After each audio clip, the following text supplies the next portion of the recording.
নির্বাচন যদি হয় সেই নির্বাচনে ভোটাররা যাবে না, সাধারণ ভোটাররা যাবে না। তারা কি বলে? তারা গ্রামের ভোটারদের জিজ্ঞেস করেন, বলবে যে আমার লাভ কি, আমি ভোট কেন্দ্রে যাই, আমার লাভ কি? যোগ্য ব্যক্তিকে কি মনোনয়ন দেওয়া হয়? যোগ্য ব্যক্তি কি মনোনয়ন পায়? যে মার্কায় ভোট দেয়, ব্যক্তিকে ভোট দেয় না। ব্যক্তিকে তো চয়েস দেওয়া হচ্ছে না। নির্বাচনে পোস্টার, ব্যানার, লিফলেট যেগুলো দরকার সেগুলো নির্বাচন কমিশনের মাধ্যমে ছাপাতে হবে। টাকার বিনিময়ে মনোনয়ন পেয়ে হাজী সাহেবের মতো এলাকায় গিয়ে টাকা খরচ করে নির্বাচিত হয়ে আসবেন। সেখানে যোগ্য প্রার্থী, সুশিক্ষিত প্রার্থী, যারা জ্ঞানী গুণী ব্যক্তি, তারা নির্বাচিত হতে পারবেন না। সেই থেকে ভোট দেয় না, দেয় হলো মার্কাকে ভোট, এবং যোগ্য প্রার্থীরা পার্লামেন্টে যেতে পারছে না, যাচ্ছে ব্যবসায়ীরা, যাচ্ছে দুর্নীতিবাজরা। যেটা আমাদের দেশের যে উদ্দেশ্য, পার্লামেন্টে গিয়ে দেশের আইন প্রণয়ন করবে, দেশের স্বার্থ উদ্ধার করবে, সেগুলো হচ্ছে না। এই জায়গা থেকে আমরা কিভাবে বের হতে পারবো? নির্বাচন ব্যবস্থা আসলে কি পরিবর্তন করা প্রয়োজন যেখান থেকে সঠিক প্রার্থী পার্লামেন্টে যাবে? মনোনয়নবিহীন এবং সংঘাতবিহীন প্রার্থীর স্বল্প খরচে শান্তিপূর্ণ নির্বাচন করার কথা আমরা ভাবছি। সংঘাতবিহীন প্রার্থীর স্বল্প খরচে শান্তিপূর্ণ নির্বাচন, সেজন্য আমরা বৈজ্ঞানিক নির্বাচন পদ্ধতি আমরা বলেছি। সেই পদ্ধতিতে হচ্ছে, 1 নম্বর হচ্ছে যে সভা, মিছিল, পিকেটিং এটা বন্ধ রাখতে হবে। এর পরিবর্তে শুধু প্রার্থীর পরিচিতি সভা হবে। এবং নির্বাচনে পোস্টার, ব্যানার, লিফলেট যেগুলো দরকার সেগুলো নির্বাচন কমিশনের মাধ্যমে ছাপাতে হবে এবং তা টাঙ্গাতে হবে। এবং এই পরিচিতি সভা এবং এই নির্বাচনী পোস্টার, লিফলেট এইগুলো করার জন্য খরচ প্রার্থীরা বেয়ার করবে, তারা বহন করবে।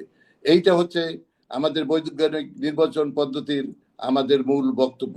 মনোনয়নবিহীন, সে কথা তো দলীয় মনোনয়নবিহীন মাহবুব সাহেব আর ইরান সাহেব বলে গেছেন। দলীয় মনোনয়ন পেলে যারা টাকার মালিক, এই যে ইরান সাহেব বলেছেন, মুস্তফিজুর রহমান সাহেব আমার ছোট ভাই বলছেন যে যারা কোটি কোটি টাকার মালিক, অনেকে অফিসিয়ালস আছে, অনেকে অসাধু ব্যবসায়ী আছেন, তারা বহু টাকার মালিক, তারা মনোনয়ন পাবে টাকার বিনিময়ে মনোনয়ন পেয়ে হাজী সাহেবের মতো এলাকায় গিয়ে টাকা খরচ করে নির্বাচিত হয়ে আসবেন। সেখানে যোগ্য প্রার্থী, সুশিক্ষিত প্রার্থী, যারা জ্ঞানী গুণী ব্যক্তি, তারা নির্বাচিত হতে পারবেন না। সেই জন্য এখন ভালো মানুষ যারা সমাজের, তাদেরকে নির্বাচনে আমরা দাঁড়াতে বললে কেউ রাজি হবে না। আগামী যে নির্বাচনের কথা বলছেন, সেই নির্বাচনও যদি আমাদের রাজনীতিবিদরা অনেকে বলছেন নির্বাচনের কথা, নির্বাচন যদি হয় সেই নির্বাচনে ভোটাররা যাবে না, সাধারণ ভোটাররা যাবে না। তারা কি বলে? তারা গ্রামের ভোটারদের জিজ্ঞেস করেন, বলবে যে আমার লাভ কি, আমি ভোট কেন্দ্রে যাই, আমার লাভ কি? তাদের ভোটারদের ভোট কেন্দ্রে যাওয়ার জন্য পরিবেশ তৈরি করতে হবে এবং যোগ্য প্রার্থী যাতে দাঁড়াতে পারে, যোগ্য প্রার্থী যাতে উৎসাহিত হয়, সেই পরিবেশ তৈরি করতে হবে। সেই পরিবেশ তৈরি করতে হলে দলীয় মনোনয়নবিহীন নির্বাচন করতে হবে, তাহলে যোগ্য ব্যক্তি আসতে পারবে। যে কথাটা মাহবুব সাহেব বলছেন, ইরান সাহেব বলেছেন, কিন্তু উনি বর্তমান নির্বাচন পদ্ধতি উনি কন্ট্রাডিক্টরি কথা বলেছেন, যে অসৎ মানুষ আসে, অসৎ লোক নির্বাচিত হচ্ছে। অসৎ লোক আসবেই যদি মনোনয়ন দেওয়া হয়, দলীয় মনোনয়ন যদি থাকে, অসৎ ব্যক্তি আসবে। আপনি কিছুতেই সেটা ফিরাতে পারবেন না, কোনো ফিরাতে পারবেন না। আমরা তো মানুষ, আমরা দলের নেতা হইলেও যাই হই, আমরা তো মানুষ। এবং আমরা এইভাবে মনোনয়নের মধ্যে বিভিন্ন রকম অসৎভাবে বিভিন্ন পন্থায় আমরা মনোনয়ন দেব।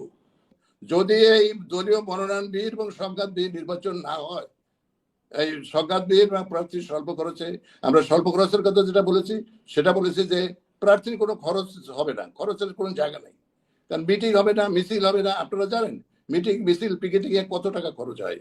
এবং প্রত্যেক জায়গায় সেন্টার করতে হয়, নির্বাচনী কেন্দ্র করতে হয়, সেখানে ইয়ং ছেলেদেরকে রাখতে হয়, তাদের দলীয় কাজ করার জন্য রাখতে হয়, প্রতিদিন টাকা দিতে হয়, এটা আমরা প্রত্যেকে জানি। সেজন্য টাকা খরচের কোনো সুযোগ নাই, যত টাকারই মালিক। আপনি যদি ওয়েটা বলেন, আমরা তো বিষয়গুলো শুনলাম, আপনি এগুলো থেকে বের হওয়ার উপায়টা কি? উপায়টা যদি বলেন।